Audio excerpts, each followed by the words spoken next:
بسم اللہ الرحمن الرحیم۔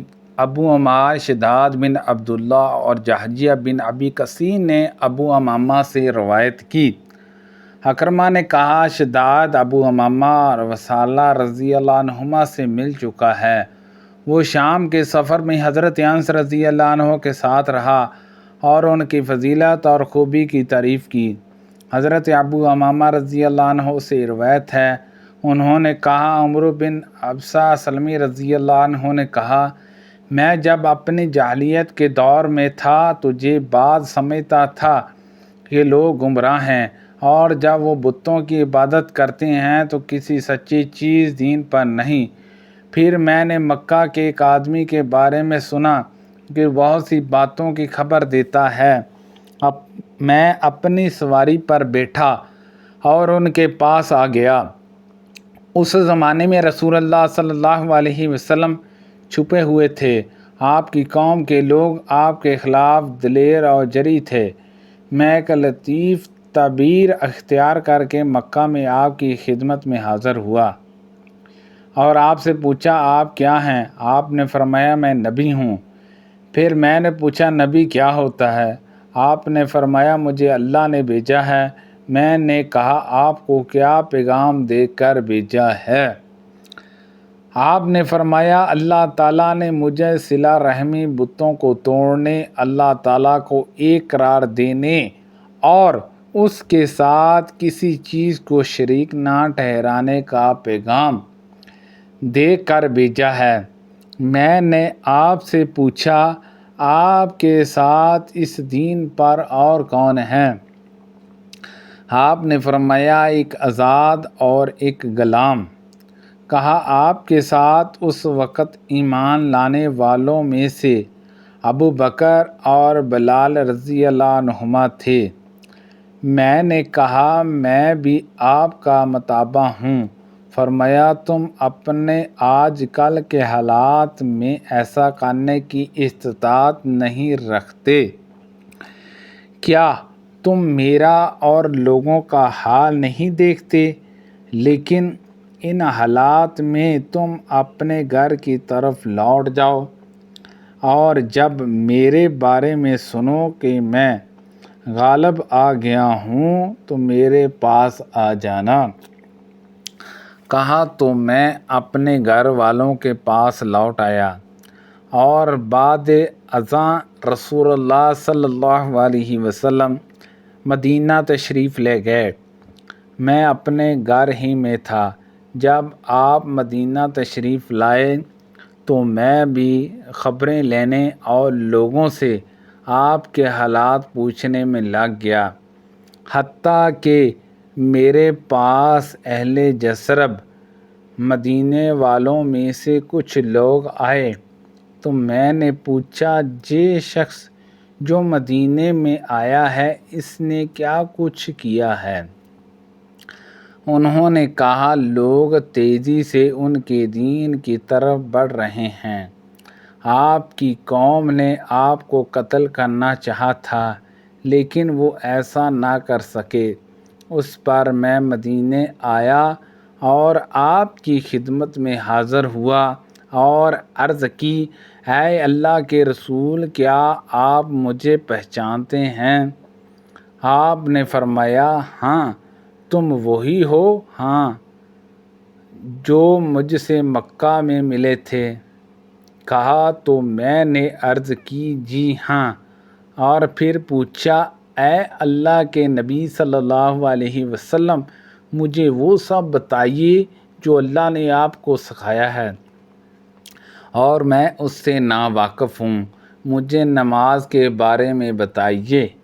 آپ نے فرمایا، صبح کی نماز پڑھو اور پھر نماز سے رک جاؤ حتیٰ کہ سورج نکل کر بلند ہو جائے، کیونکہ جب سورج طلوع ہوتا ہے تو شیطان اپنے سینگوں کو آگے کر کے یوں دکھاتا ہے جیسے وہ اس کے دو سینگوں کے درمیان طلوع ہوتا ہے، اور اس وقت کافر اس سورج کو سجدہ کرتے ہیں۔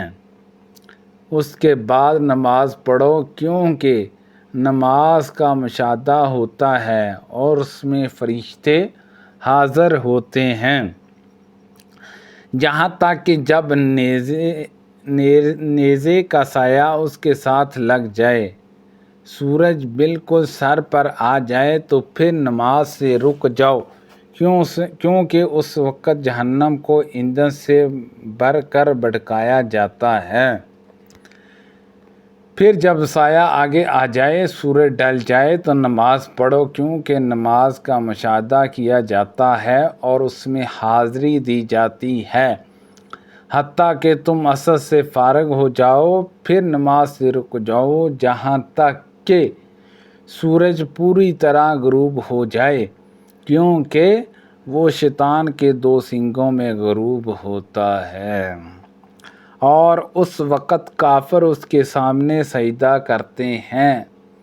کہا، پھر میں نے پوچھا، اے اللہ کے نبی صلی اللہ علیہ وسلم،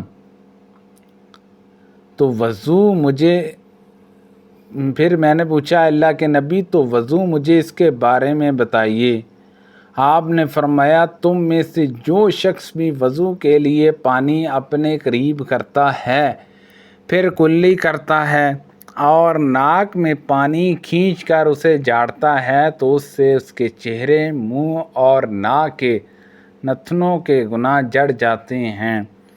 پھر جب وہ اللہ کے حکم کے مطابق اپنے چہرے کو دھوتا ہے تو لازم اس کے چہرے کے گناہ بھی پانی کے ساتھ اس کی داڑھی کے کناروں سے گر جاتے ہیں۔ پھر وہ اپنے دونوں ہاتھوں کو کونیوں کے اوپر تک دھوتا ہے تو لازماً اس کے ہاتھوں کے گناہ پانی کے ساتھ اس کے پوروں سے گر جاتے ہیں۔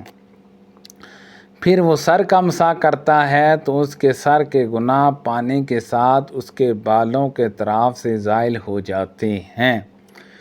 پھر وہ ٹخنوں کے اوپر تک اپنے دونوں قدم دھوتا ہے تو اس کے دونوں پاؤں کے گناہ پانی کے ساتھ اس کے پوروں سے گر جاتے ہیں۔ سبحان اللہ عز و جل۔ پھر اگر وہ کھڑا ہوا، نماز پڑھی اور اللہ کے شایان شان اس کی حمد و ثنا اور بزرگی بیان کی، اور اپنا دل اللہ کے لیے ہر قسم کے دوسرے خیالات و تصورات سے خالی کر لیا، تو وہ اپنے گناہوں سے اس طرح نکلتا ہے جس طرح اس وقت تھا جس دن اس کی ماں نے اسے ہر قسم کے گناہوں سے پاک جنا تھا۔ سبحان اللہ عز و جل۔ حضرت عمر بن عبسہ رضی اللہ عنہ نے یہ حدیث رسول اللہ صلی اللہ علیہ وسلم کے ایک اور صحابی حضرت ابو امامہ رضی اللہ عنہ کو سنائی تو ابو امامہ رضی اللہ عنہ نے اس سے کہا، اے عمر بن عبس، دیکھ لو تم کیا کہہ رہے ہو، ایک ہی جگہ اس آدمی کو اتنا کچھ عطا کر دیا جاتا ہے۔ اس پر عمر رضی اللہ عنہ نے کہا، اے ابو امامہ، میری عمر بڑھ گئی ہے، میری ہڈیاں نرم ہو گئی ہیں اور میری موت کا وقت بھی قریب آ چکا ہے، اور مجھے کوئی ضرورت نہیں کہ اللہ پر جھوٹ بولوں اور اس کے رسول پر جھوٹ بولوں۔ اگر میں نے اس حدیث کو رسول اللہ صلی اللہ علیہ وسلم سے 1 2 3 حتیٰ کہ انہوں نے 7 بار شمار کیا بارہا نہ سنا ہوتا تو میں اس حدیث کو کبھی بیان نہ کرتا۔ بالکل میں نے تو اسے آپ صلی اللہ علیہ وسلم سے اس سے بھی زیادہ بار سنا ہے۔ سبحان اللہ عز و جل۔ اللہ پاک سے دعا ہے کہ اللہ پاک ان حدیثوں پر عمل کرنے کی توفیق عطا فرمائے، کہ پڑھنے میں غلطی کوتاہی ہو گئی ہو اللہ پاک معاف فرمائے۔ اللہ پاک ہم سب کو 5 ٹائم نماز پڑھنے کی توفیق عطا فرمائے۔ آمین بجاہ النبی الامین صلی اللہ علیہ وسلم۔